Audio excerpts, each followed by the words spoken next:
Welcome back, fellow armchair generals. This is Gamer 1745. We are, of course, playing Hearts of Iron 4 with Black Ice. And, of course, we're playing as Germany this time. Yay. Okay, well, let's continue here. We're racing forward. I'll tell you what I've done in between this episode and the previous episode.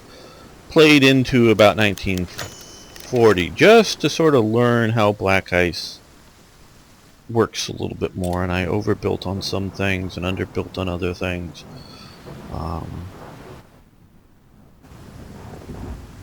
So hopefully I'll do a little better this when playing, because it's playing this. Obviously we do have the aspect of how well will I do, you know, how long will it take me to defeat France. I presume that I am going to, but and how will that go? That's part of why I presume many of you watch, but it's also part of it is to get techniques, tips on how to play, and so the better I can do that, I hope the better things will work out. Okay, we'll go with the German path. This is an interesting alternative of not going down the Japanese path. Germany had been very much going down the pro-Chinese path, and that's what I would say the would have been the sort of the default position. But particularly Hitler and a few of the others really sort of pushed things down the pro-Japanese path. I'm blanking on the name. Not the Japanese ambassador at about this time, but the Japanese military attaché, who later becomes the ambassador. Got his face in my mind, but blanking on his name. He really very much charmed Hitler and some of the other high-ups, the Nazis. He spoke German very fluently, so, and he was rather militaristic. So that got Germany onto Japan's side. I don't know really which, I guess we'll go with that. Thinking about which one to do. Really, which would have been better long-term strategically. Because if you had been pro-Japanese, then, I mean pro-Chinese, I should say. I want to build a synthetic weapon. Then, when presumably if Japan were to attack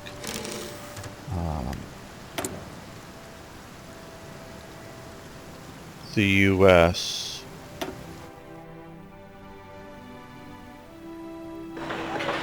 it could very well mean splitting the wars, in that if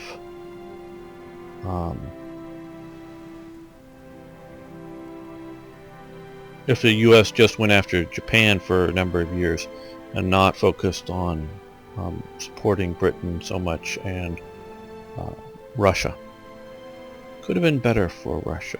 I see that as a possibility. Okay, well, now we have more. Trying to think here. Is there something that we should be...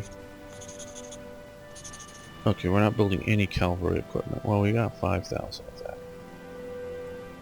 We're not building any armored cars. We got a few hundred of those. We stop. Oh, we still need those.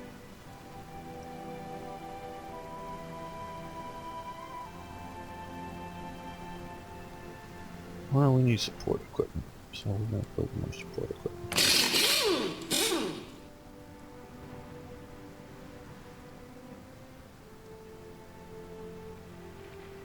With the 2 columns and so many things, it's a bit slower.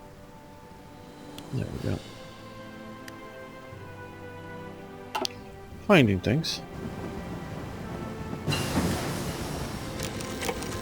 And improved Panzer II type.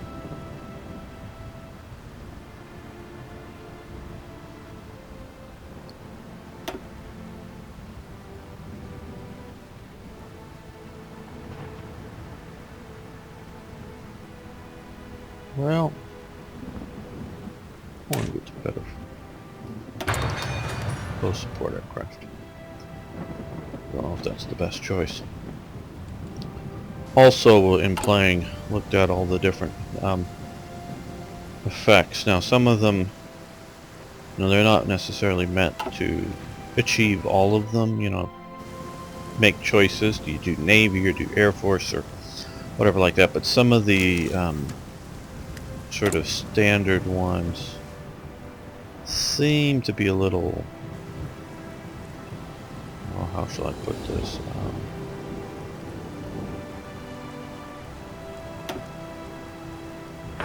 A little too long to research some of them, and particularly, yeah, we'll sign up on these. I'm not absolutely sure those are the best for us. Some of the ones I was looking at are like these guys, 35 days for a division. That seems awfully long, especially if you're looking at the time of when it happens, that you want to keep pushing ahead with around the Maginot Line, though they've shortened these up, which is very nice. So just a little more tweaking would be nice here. Okay, direct support and excavation works. Now we're going to come over here for these first. Okay, 38.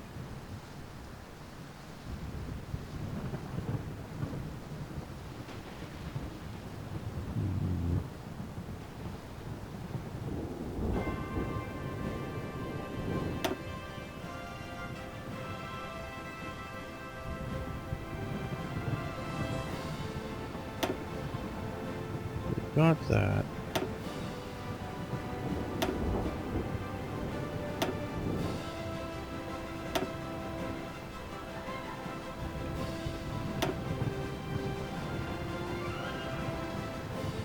Okay, we should.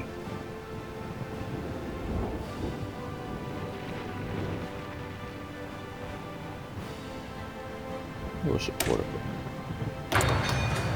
And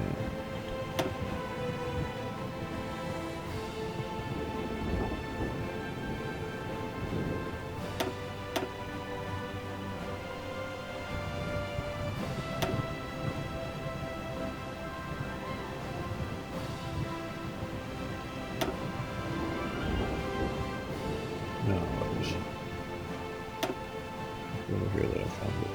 Yeah, I hadn't scrolled down here before we were playing, and sort of late, and found various of these useful anti-aircraft, torpedoes.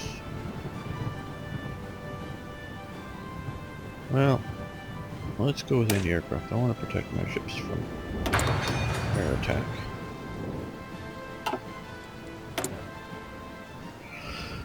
And we're gonna go with Blomnavas.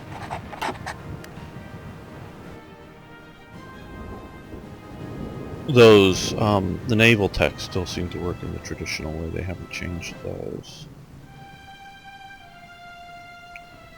Of having the effect when you are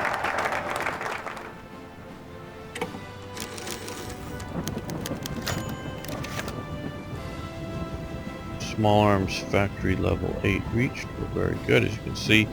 Total 10.2 build cost reduction percent. 10.2% build cost. Okay, now the Deutsches Colonial Zeitung. That's the German colonial magazine. It was edited by Paul Ritter and published by the Reich Colonial Bund, the RKB. It informs the German people about our once and future colonies, and that's basically what the magazine was. I forget whether it was weekly or monthly, zoom in on the date, you might tell that, but it really did focus in on the former colonies, but also other exotic parts of the world, and trying to promote interest in it. You know, this is, you know, the internet before the internet or whatever, and this is the way people would see pictures and places and learn about the world, and I'm trying to put it in a sort of Nazi view, but also as in the view that Germany should be a part of that. And remember that this is going counter to sort of the main Nazi German line of Lebensraum, which is, you know, moving, generally speaking, with Hitler moving east, and also of Germans staying apart from other people, to, you know, everybody segregated into their own racial groups, where the RKB wants Germans to go out and basically rule over other racial groups, which is a little different, but still. Okay, so let's see now here. We want to do the treaty with the Soviet Union. That will help some of our research get into some of these other things here. We want to do that before we're at the war with Soviet Union. Okay, we've improved our factories, or made a few more. And we've gotten better tanks just recently, so we're going to do that. Now, this mechanism here, and because I played around with it when I was little, I really love sort of what they've done, and that they've added some of these things like radios and all. And since you're building these would be nice to have, as you know, have radios in the tanks and all that. That would be really good. But this whole mechanism here is just too slowing it down and not making it worth it, in my opinion. This is not a complaint against Black Ice, other than that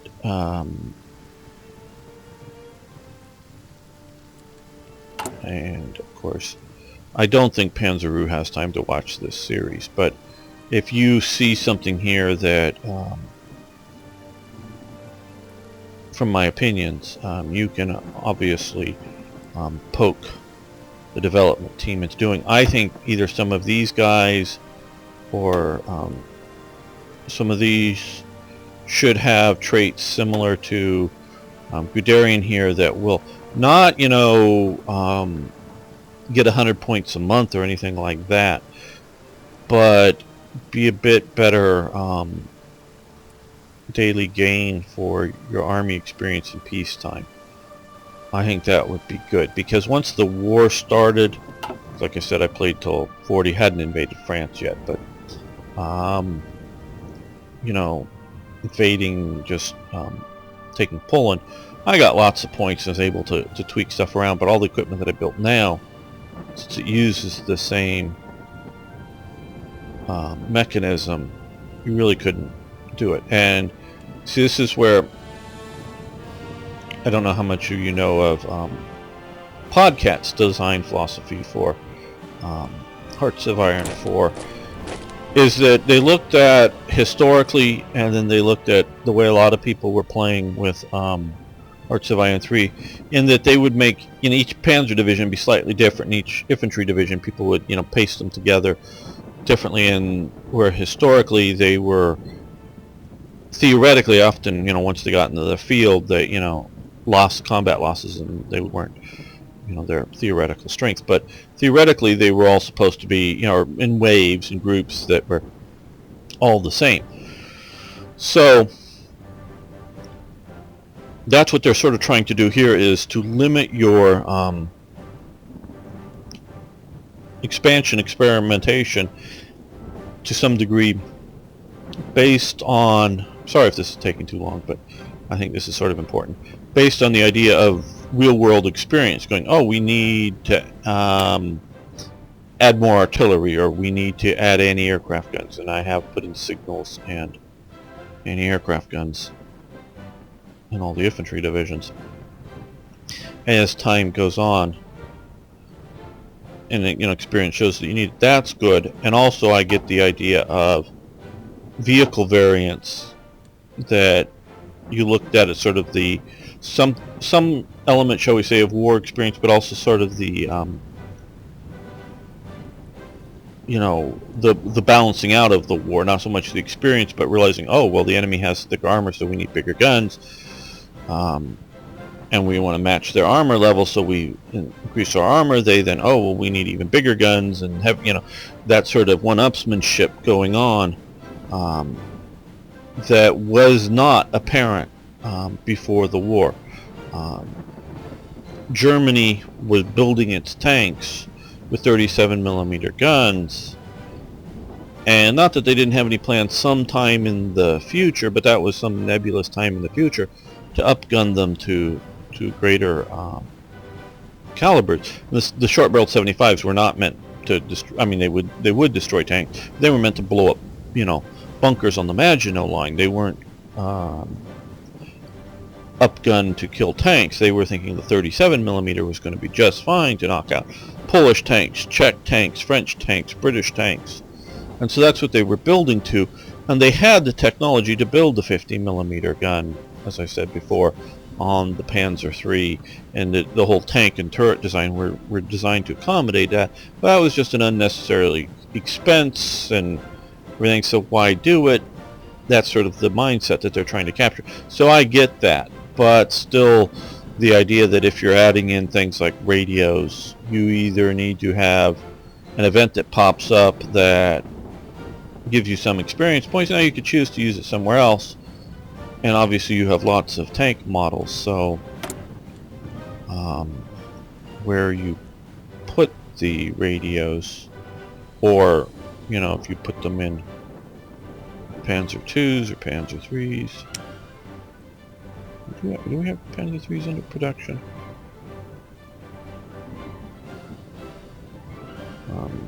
No, just 1s and 2s. So that's what we need to do now. Panzer IIIs. Get the early models into production.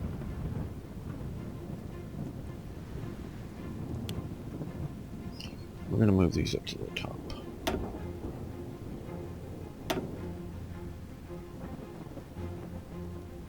Yeah. There we go.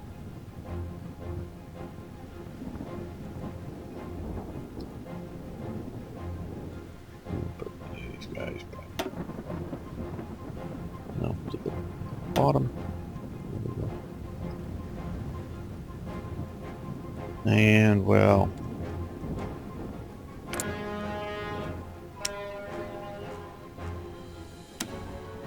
let's increase this military.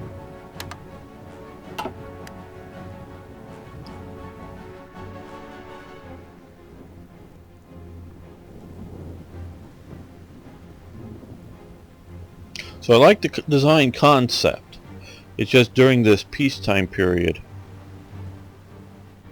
you know, the Spanish Civil War always ends real early because it didn't really end until like 39. So grinding up some experience there. Can't do much of that. And unless you're going to go really ahistorical and try to intervene in everybody's war everywhere.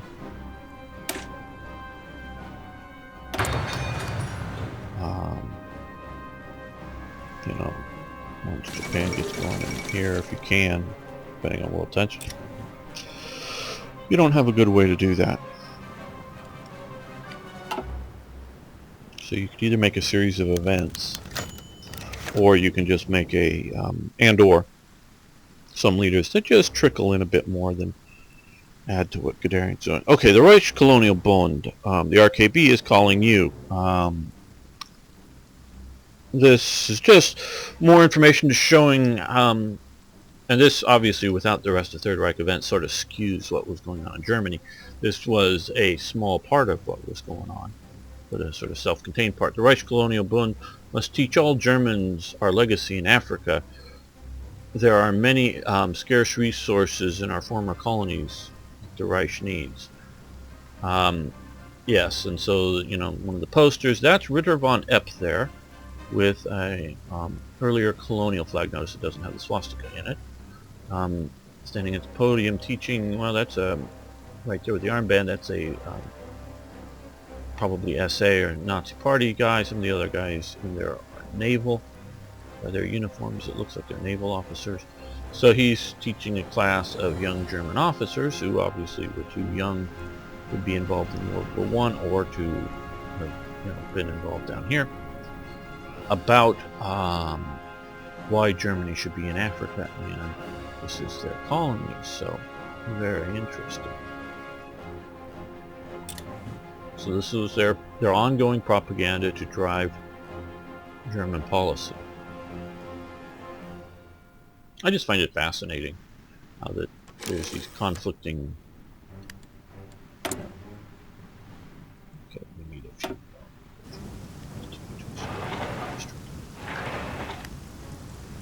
Trade.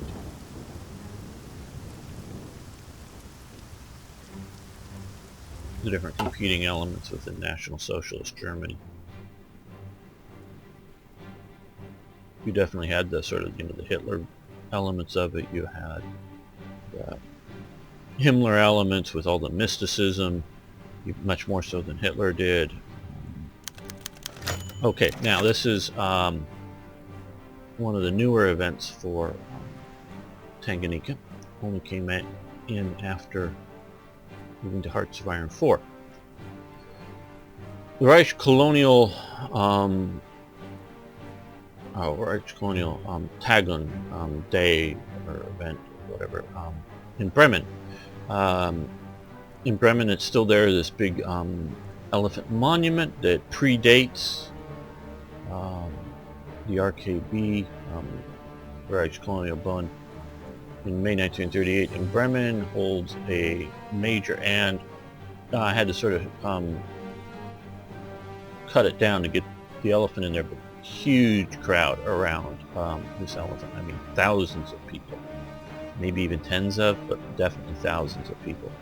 Major rally, the RKB and other speakers, along with Muhaj bin Adam Muhammad, that's this guy, a former Askari and a bit actor in German movies, speaks in front of the crowd of 30,000. Okay, that's the number that they had for the event. See, I made this, but I don't remember all the details. After featuring in many German movies until 1941, he is imprisoned for having a German wife and fathering children with other German women actresses, and dies in 1944 while still in prison now. So that's, I wanted to have this guy remembered here because he was in prison for race mixing. I don't know that he was particularly killed, but obviously conditions in German concentration camps don't lead to good health. So I'm blaming the German government, the Nazis for his death. Meaning I don't know that he was specifically executed, but he just treated badly like all the other prisoners and dies in prison. His role within the RKB was to some degree a paid acting gig, I would say. He was one of the featured speakers in front of 30,000 people at the event. He did attend other events. When I first encountered his picture and stuff, I just took him to be a a friend, a servant, or whatever from one of the colonial officers that, hey, you want to come and live with me back in Germany instead of, I'm going home, instead of staying in Tanganyika, offer you a good job and you can stay. And that's what I figured at first he was. But he was a sort of, bit actor in a bunch of German movies in this time period up until 1941, and through the war. And it wasn't so much having a German wife that got him in prison, but he was sort of messing around with some of the other actresses. That sort of got out, and the Germans, of course, really taboo the race mixing. Generally speaking, in that, who knows how Nazism would have morphed into something else. I clearly think that Hitler's original aims for, conquering in the war were maybe a little more modest, but then with the successes, it got bigger and bigger and bigger. So who would have known what Nazism would have become? It definitely wanted to. It saw the Jews as as its evil enemy that needed to be exterminated from the planet. I don't know that the Nazis felt they needed to exterminate the Africans or the Asians or whoever else, but they definitely saw them as subhumans, as below, definitely below the Aryans, and also below the other Europeans. So they were most assuredly racist, but they didn't have this great hatred for the African. But what they did have, and especially by the time you're getting into 1941, this idea that if you are polluting the German race, that was bad. That would cause imprisonment, not just simply existing or being in there. So Dark X, one of the viewers on the channel, pointed me out, and I forget the guy's name, another African bit actor who survived the war and also played some minor roles, did survive the war. So not all were lost, but this is going on in Bremen. 30,000 people show up at this. Now this monument has turned into an apology, a monument, shall we say, to the Africans for German. I don't know. Okay, and another thing is I didn't change the defines file that so these events don't happen the way they should, in that I think it checks every like 10 or 20 days or something like that, so that we'll stack a bunch of events. There's a bit of concern about processing power. The way I do it for Third Reich events, and I have not had a problem, and none of my testers have had a problem yet, is have it checked daily instead of have it check every 10 days or something like that, so that these wouldn't stack up. Okay, the PD Tanganyika. That's another way to spell Tanganyika at the time period, but with the J instead of the Y. But this ship was spelled. This is a picture of the ship, and that is the name spelled out in ship's flags, badge or ornament from the ship that survived, which was purchased in 1936 from the Deutsche Ost-Africa line. So it had been owned by the Deutsche Africa line, purchased by, I presume, the KDF, the holiday, German holiday element, on a KDF cruise around Africa. We could send this. It could have on board some of the right people to better improve our relations and gather information in that part of the world. Should we send a ship on the voyage? Okay, basically what we're saying is obviously this isn't some great cruise liner, but it's sort of a mixed passenger cargo type vessel that was basically set up to service Tanganyika and other African destinations from Germany.